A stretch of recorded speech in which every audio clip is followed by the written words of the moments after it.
Terima kasih masih bersama kami pemirsa. Para pendukung Hasto Kristianto padati jalanan sekitar Pengadilan Tipikor Jakarta Pusat. Masa yang menunggu jalannya sidang Hasto Kristianto ini gaungkan Free Hasto untuk mendukung Sekjen PDIP. Pemirsa, masa pendukung Hasto Kristianto padati jalanan di sekitar Pengadilan Tipikor Jakarta. Mereka meneriakan Free Hasto karena menilai Hasto tidak bersalah dalam kasus dugaan suap pengurusan PAW anggota DPR RI untuk Harun Masiku dan perintangan penyidikan. Para pendukung Hasto ini juga sempat terlihat menyambut Sekjen PDIP yang melintas di tengah kerumunan massa setelah selesai menjalani sidang vonis.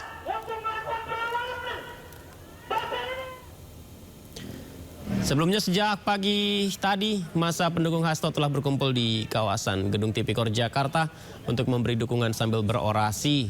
Mereka minta hakim membuat keputusan yang seadil-adilnya, di mana untuk mengamankan jalan sidang vonis sekitar 1.600 personil gabungan dikerahkan dan disebar ke dalam dan luar ruang sidang.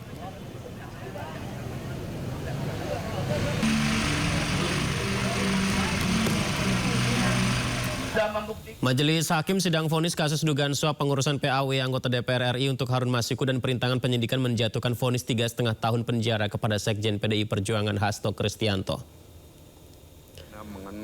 Putusan tersebut disampaikan Majelis Hakim yang diketuai oleh Rios Rahmanto di Pengadilan Tipikor Jakarta, di mana Hasto dinilai terbukti bersalah melakukan suap. Sementara tuduhan perintangan penyidikan Hasto dinyatakan tak terbukti. Sebelumnya jaksa penuntut umum menuntut Hasto dihukum penjara selama 7 tahun penjara karena JPU meyakini Hasto bersalah merintangi penyidikan dan menyuap mantan komisioner KPU Wahyu Setiawan terkait pengurusan penetapan PAW anggota DPR periode 2019-2024 Harun Masiku. Dan keterangan para ahli mengadili. 1. Menyatakan terdakwa Hasto Kristianto tidak terbukti secara sah dan menyatakan bersalah melakukan tindak pidana sebagaimana dalam dakwaan ke-1 dan oleh karena itu membebaskan terdakwa dari dakwaan ke-1 tersebut. 2. Menyatakan terdakwa Hasto Kristianto terbukti secara sah dan menyatakan bersalah melakukan tindak pidana turut serta melakukan tindak pidana korupsi berupa pemberian suap secara bersama-sama dan berlanjut sebagaimana dalam dakwaan kedua alternatif pertama. Menjatuhkan pidana kepada terdakwa Hasto Kristianto dengan pidana penjara selama 3 tahun dan 6 bulan dengan pidana denda sebesar 250 juta dengan ketentuan apabila denda tidak dibayar diganti dengan pidana kurungan selama 3 bulan.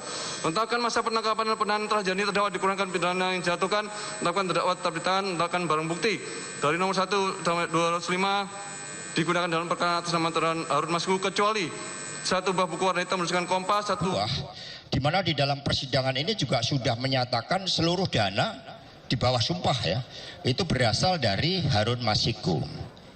Nah sehingga meskipun proses persidangan kami junjung tinggi, lembaga peradilan tetap kami hormati, tetapi dengan adanya berbagai fakta yang masih disembunyikan tersebut berupa aliran dana yang seharusnya adalah tahap pertama 750 juta tapi kemudian dikatakan 400 juta, maka ini telah menyentuh aspek keadilan itu. Karena itulah tema dari pledoi kami adalah menggugat keadilan. Sehingga ini adalah realitas sebagaimana dialami oleh sahabat Tom Lembong. Bagaimana hukum telah menjadi alat kekuasaan. Karena sejak awal, bahkan beberapa hari yang lalu, saya sudah mengetahui informasi-informasi terkait angka 3,6 tahun sampai 4 tahun sejak bulan April. Maka saya memutuskan saat itu karena putusan yang merupakan aspek kekuasaan itu ada tidak bisa saya hindari. Sebagaimana Tom Lembong juga tidak bisa menghindari, sebagaimana mereka mencari keadilan juga tidak bisa menghindari. Maka saya sudah mengantisipasi. Ya, vonis dijatuhkan tanpa banyak tanya. Hasto dinyatakan bersalah oleh Majelis Negara, di mana 3,5 tahun harus dijalani di penjara karena Harun Masiku yang masih hilang entah kemana. Pemirsa, ini apakah akan menjadi akhir dari cerita atau justru menjadi awal babak baru yang siap menambah panjang drama? Kita ulas lebih dalam lagi bersama narasumber istimewa kita malam ini, kuasa hukum Hasto Kristianto, Magdir Ismail, serta peneliti Pukat UGM Zainur Rohman. Assalamualaikum semuanya, apa kabar? Selamat malam. Waalaikumsalam. Selamat malam. Pak Yudi dan Pak Magdir.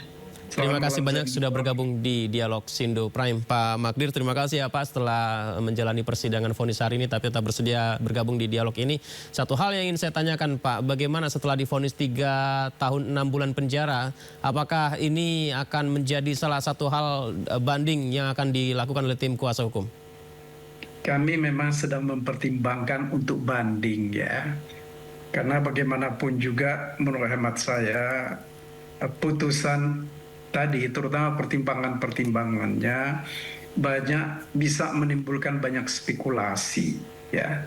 Apakah karena tekanan politik atau memang adanya semacam balas budi, politik balas budi. Tentu ini bukan tadi sudah dibantah oleh majelis hakim, tetapi terus terang kalau kita melihat cerita awal dari perkara ini itu tidak terlepas dari itu semua gitu ya, bahwa ini ada kaitannya dengan politik dan ini kami bisa mengatakan bahwa ini adalah salah satu diantaranya adalah kriminalisasi dengan alasan-alasan politik. Itu yang pertama. Yang kedua, saya kira kami juga sedang mencoba mengkaji ulang ya. Karena misalnya tadi di dalam putusan ini yang secara terang dikatakan bahwa uang itu berasal dari Pak Hasto. Tetapi dalam putusan yang lalu, putusannya Wahyu Setiawan dan putusannya Saiful, itu dikatakan bahwa uang itu berasal dari Harun Masiku. Putusan itu sudah berkekuatan hukum tetap. Ya, hanya saja memang di dalam persidangan kemarin itu disampaikan seolah-olah sebagai bukti baru bahwa ada percakapan antara Saiful dan Doni mengenai uang 400 juta yang dikatakan itu berasal dari Pak Hasto. Akan tetapi di dalam persidangan keterangan tentang asal muasal uang 400 juta ini sudah dibantah oleh Doni. Begitu juga Saiful mengatakan dia juga tidak tahu.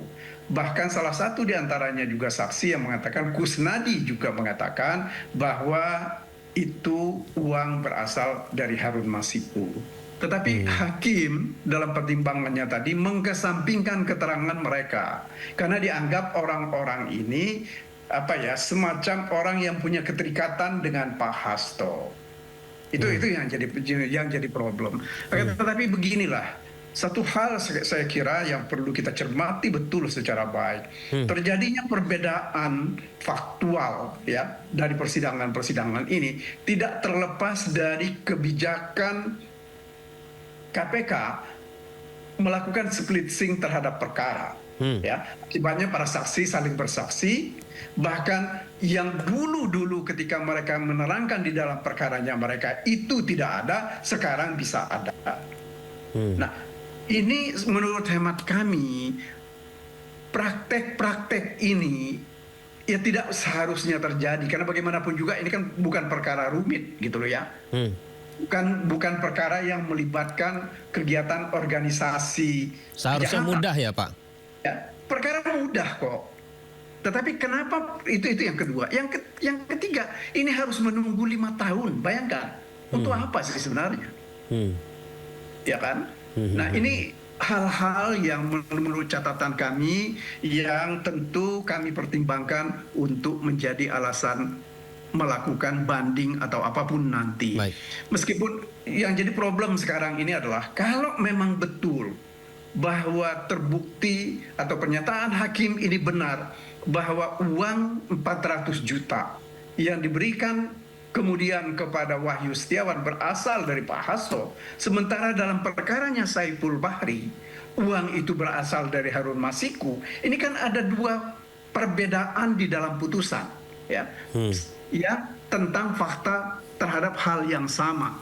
Itu. Nah, ini saya kira yang bisa menjadi terjadi ketidakadilan Bahkan kalau andai kata nanti ada yang nekat, Saiful itu bisa dipidanakan lagi karena ada kesalahan di dalam putusannya dia, gitu loh. Atau dia juga bisa melakukan PK karena ada kesalahan fakta di dalam putusan ini, sebab dalam perkaranya dia ini berbeda dengan perkaranya Pak Hasto.